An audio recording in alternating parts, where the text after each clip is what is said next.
Welcome back to the O Show, everything crypto and NFTs every day. Today we're going to be talking about Bitcoin hitting $1.5 million by 2030. And my title doesn't make sense, so I'm going to go ahead and fix it. Bitcoin Bitcoin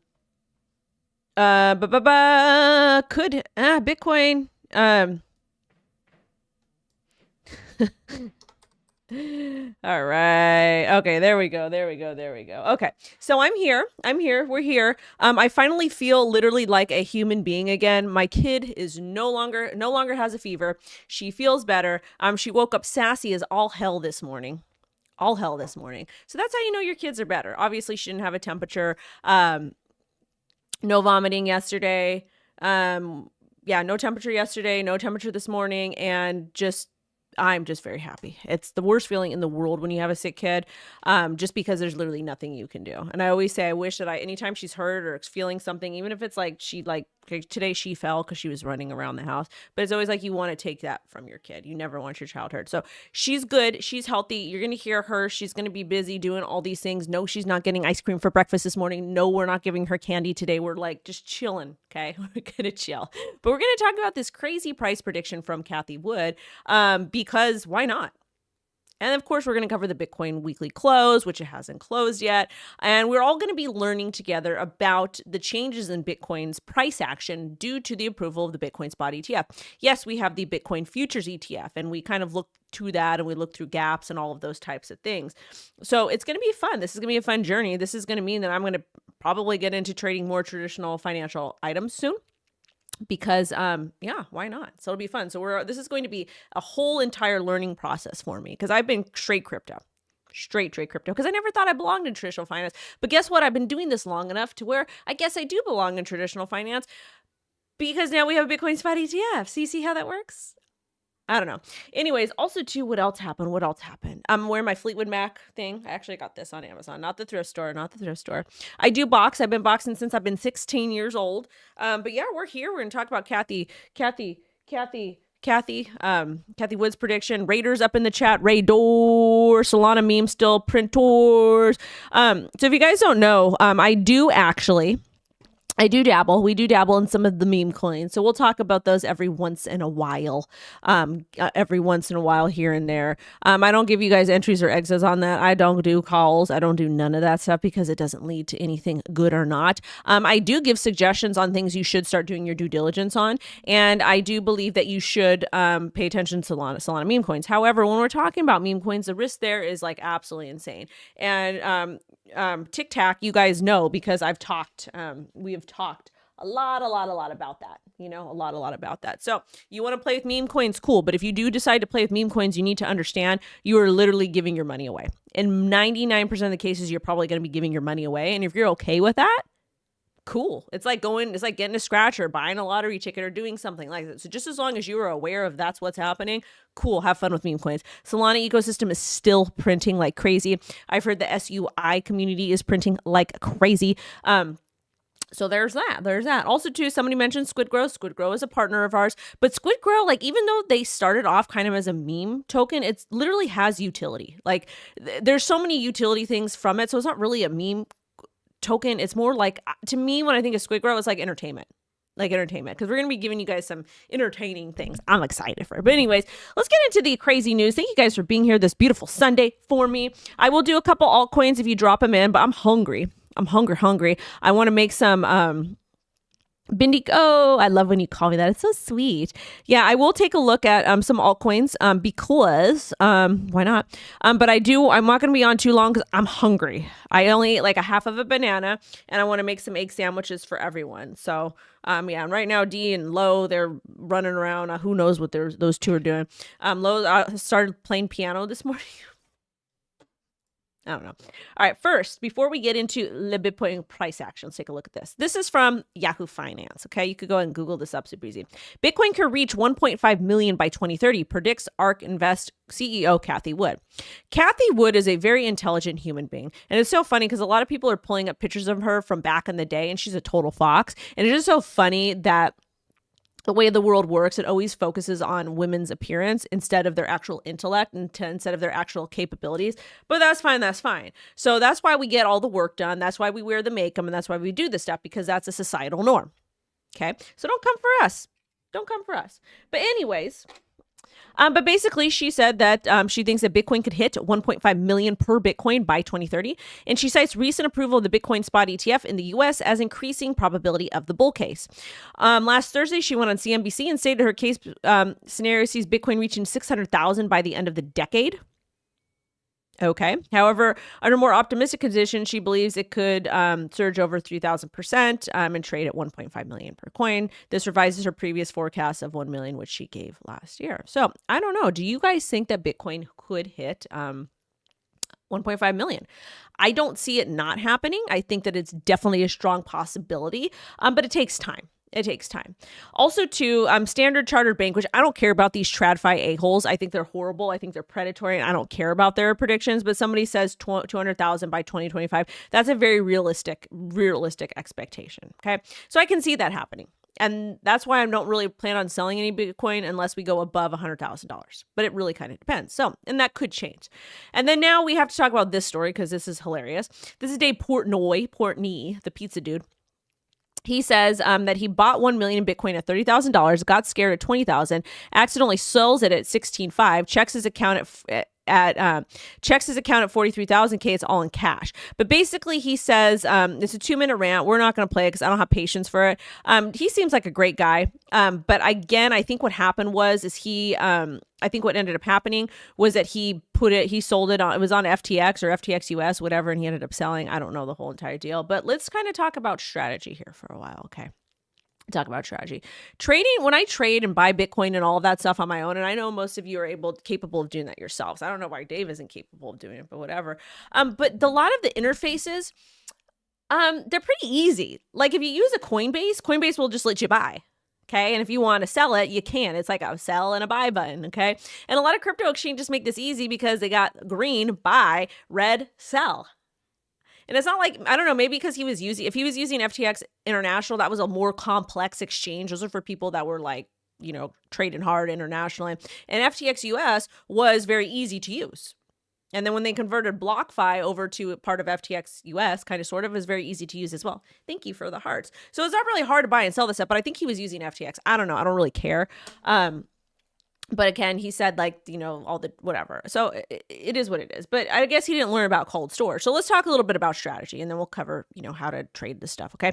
So when we're talking about strategy here, this is why you have a trading and investing plan. If you want to buy $100 worth of Bitcoin every week, that's called dollar cost averaging. You can go ahead and do that. And when you're doing that, you can use any exchange you want, just as long as you read the terms of services and you understand the risk of keeping it on the exchange. And then you can move it to cold storage. But it's always important to have a trading and investing plan. Like, how long do you want to hold Bitcoin? What part of your portfolio is dedicated to holding and selling and all that type of stuff? And you can learn more. And we do a lot of videos about this, but you can learn more on Investopedia.com. They're free. They don't pay me to shield them. I will shield them to the day I cannot shield them anymore. But they're free and they're a great, great, great tool. However, if you are somebody who wants to learn a little bit more about trading or investing, you can go to Alpha U. It's a bunch of crypto OGs, great guys. They can teach you about trading. Yay! And if you want to currently know where I'm currently trading on phemex. I know they have some kind of promotion or something going on right now. I don't know. But anyways, as far as the phemex stuff, not your keys, not your coins, and you need to read the terms of service. Do whatever works for you. Also to your raiders talking to me in the chat, well, like to follow the money with the memes if they have a market maker. Shill memes under 1 million that haven't pumped yet. Yeah, shill us memes under 1 million that haven't pumped yet. Yeah. Okay, let's go ahead and get into and I listen to when Raider talks because he drops alpha sometimes, just like whatchamacallit, Mr. Gamer. But let's talk about Bitcoin price action. Okay, so we talked about Dave Portnoy. But let's go ahead and do Bitcoin price action really quick. So this is crypto bubbles. This is what we look like right now. It's like split. It's half and half. Hex is still pumping. Tezos, haven't seen that in a while, is up 7.6%. Sol 3.9%. Gala down 3.9%. Shout out to everyone running Gala nodes. I'm one of those. But this is the Valkyrie Bitcoin fund, the spot ETF. Okay, and I wish they would just put Valkyrie Bitcoin spot ETF because I feel like it's confusing for people. But whatever. So this is what it looks like. It is very new, brand new product, and it'll show you 2 days of trading. 2 days of trading. So that's what that looks like. But the futures, the CME futures, this is different. This sucker has been trading for quite some time, quite some time. So this sucker started trading back in 2018, 2017, I guess. I don't know. But anyways, we use these things called gaps to see where price can end up. So we do have a pretty big gap here at 39.2, and that would make sense if price was to kind of go down that area. I haven't done the gap chart in a while, so we're going to go ahead and remove the drawings because a lot of these are completely invalid. This is the weekly, but a lot of people like to use the daily. So we do have a gap over here at 40,000. Which kind of coincides perfectly with the EMA 150. So we got a gap over there, and a lot of people love to use this. So I think pulling back, that probably will get filled eventually. We also have another gap down here. Let me see. And again, these gaps don't always get filled, but generally they do in some cases. We have an itty bitty teeny tiny gap over here, $27,000 to about 26.8. I don't think that's going to get filled either, but it's still important to know because, it's still kind of important to pay attention to. And then we got another one over here at 31.6, a super teeny tiny one. And those are for the people that are talking about Bitcoin dumping to $30,000. Could it? 100% it could. But right now, I'm just feeling like it makes sense to kind of close this gap here, get a swing wick low, 39.5. That would make sense to me. Market CIPHER looks bearish. MACD looks bearish. But again, these are not absolutes. This is just something to pay attention to, okay? Now, taking a look at actual Bitcoin, okay? We're going to go ahead and take a look at the weekly and start there. I'm going to go ahead and put, my nose is a little bit runny here. And again, got sick kid. She's not really sick anymore, but we got lots of homework to do. So her and I will probably do the homework tomorrow. All right, so this is Bitcoin. So we had a swing wick high all the way up to 49.9, okay? This makes sense because... This makes 100% sense because of all the hype last week for the Bitcoin spot ETF. We looks like we opened here at 44,000. We're currently trading at 42.6, and we got a swing wick low pretty close to the EMA 9 at 41.3. Now, where are we going to head to? The weekly, which I've talked about for multiple weeks now, looks like absolute hot trash. That doesn't mean that it won't reverse or change, okay? It really kind of depends with market sentiment. Market CIPHER, who's a partner of the channel, printed red dot heading down. MACD looks like it wants to bear cross and head down. Now taking a look at the daily over here. Daily is also indicating some more downward action. We take a look at the daily, MACD is already bear cross, and it does kind of look like we may... Unless we're able to flip above 44,000, we're going to keep heading down a bit. Right now, we're bouncing really nicely 44.2, which is the EMA 50. But realistically, we got to hold that. We really got to hold that because we're getting a little bit weak over here. And this might be a really nice area for us to kind of consolidate. So again, I'm not saying we're 100% going to go to 38. Let me go ahead and get this little boxy box. I'm not saying we're going to go ahead and dump to 38 to about 35. But again, hey, that's where the EMA 200 is. The EMA 200 is a great indicator. If you take a look at the weekly, you can see 25.8. That's a bottom over there. But again, we might not hit that area. And what did I say? 26,000 on the weekly. Hold on. Let's pull up. Oh, this is dominant. Oh, this is CME. Apologies. That actually kind of coincides to fill this little gappy gap over here. Is it going to happen? Not saying it is, but it's something to pay attention to, something you want in your trading and investing journal. But ultimately, really kind of consolidating over here might be nice. We get that drop and then we kind of go back up. Now, taking a look at the daily again, it does looking like a little bit more of a drop. If we lose support at 41.2, then I would look to about 36 or 34.6 to 38.8. The 12-hour chart as well. Look a little bit bearish. 4 hour is kind of 4 hour doesn't know what the heck she wants to do. She's just going sideways. So there hasn't really been a whole lot of price action today. So we'll kind of see what happens here and where we end up. But right now, really just kind of taking a look at the overall market, we would need to get above $44,000 to remain bullish. If we don't get above $44,000, then I think we may continue to head down.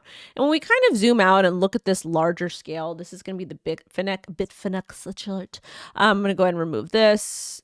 We'll go ahead and take a look at the weekly.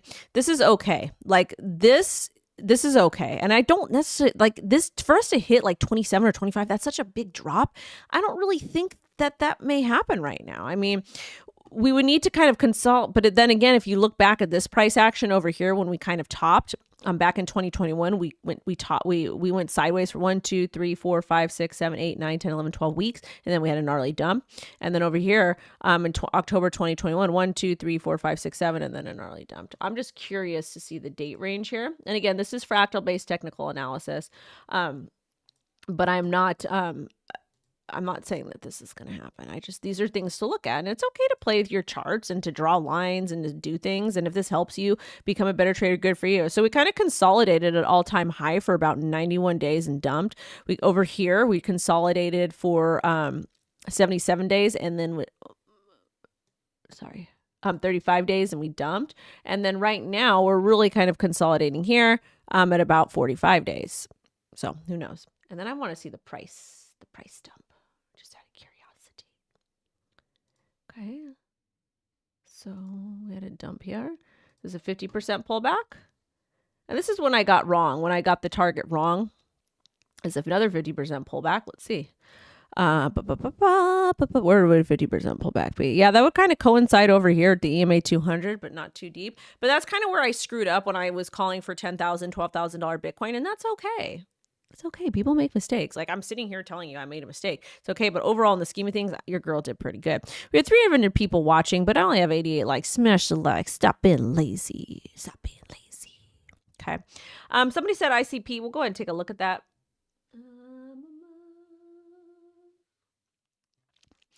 My laundry. I got like 30 loads of laundry to do. Oof. And I'm doing my sister's laundry because she doesn't have a laundry thing at her place inside. So I'm helping her out because she needs help right now. Anyways, this is the Ethereum. Ethereum is tired. Look at her. She said, whoop. Yeah, Ethereum's tired. She's going to come back down to about 23.7 right there. That's what it's looking like to me. With the indicators, you can tell. It's a pretty obvious play right there with Ethereum. Somebody said ICP. Let's go ahead and take a look at ICP. Where is she? Where is she? I'm going to be doing some of the ICP soon. Fingers crossed. I can't wait because I really like them a lot. I like the team. I like what they're doing. I think what they're building is dope.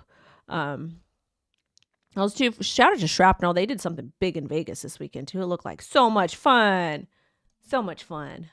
All right, ICP. This is ICP right now. This is the daily chart. So let's see what's happening with her, okay? We've stayed above this support box or here at above $11. So this is nice. So to me, this is kind of bullish consolidation on the daily. But one thing I will say is I don't like the swing wick high to 1392 because, oh, there we go. Sorry. Gosh, golly. Let me go back to Ethereum really quick. I apologize. I know, guys. Okay, so this is Ethereum. Ethereum does not look good. She looks like she's topped off over here, so it does look like likely that we're going to hit the support line here at 2381. That is looking a little bit likely. Also, too, it looks like a pretty easy short. 4 hours suggesting another tap here, and if we lose support, I would call for about $2,400. I'm taking a look at ICP.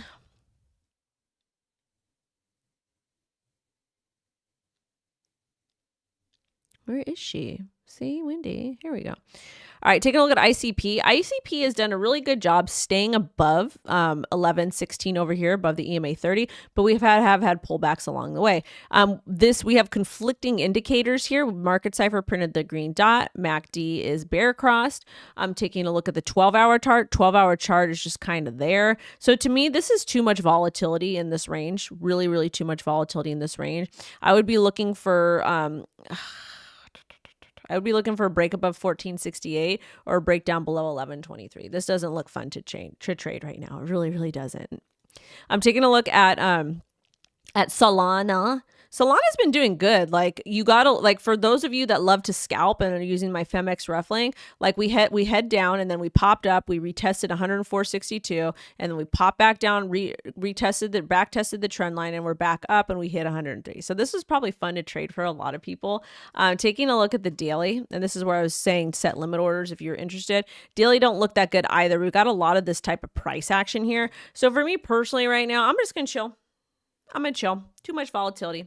I'm going to chill. I'm going to have fun. I'm going to do my thing. Why? Because I can. She laundry, she eat. Hell yeah, I laundry, I eat, I do everything. Oh my goodness. Wendy, Shrapnel ever going to give us a release date? Yes, they will. Just be patient. Just be patient. That gap. I used to have a gap on my teeth. Shout out to Pulse Chain. Anyways, you guys, I'm gonna go because I'm gonna go eat. And if anything happens crazy with the market, I'll drop you guys an update. But I'm gonna go. Thank you guys so much for supporting me. But more importantly, I'm so proud of all of you for rocking through the bear market. And if you're brand new to the O Show, I'm a little bit hard on some people sometimes because I just think you guys are so intelligent and so outstanding that I just want you to do better. So I give that tough love because I don't know any other way. But at the same time, I'm really proud of you guys. I'm really, really, really proud of you. And just understand if you make a mistake trading or investing or something, that's okay. That is okay. You will do better. And this is why I really want to push you to do the trading and investing journal. Okay. So I'm proud of you guys. Sending y'all love and light. I'm going to go make some egg sandwiches. Bye-bye. Thank you so much. Bye, my loves. Thank you.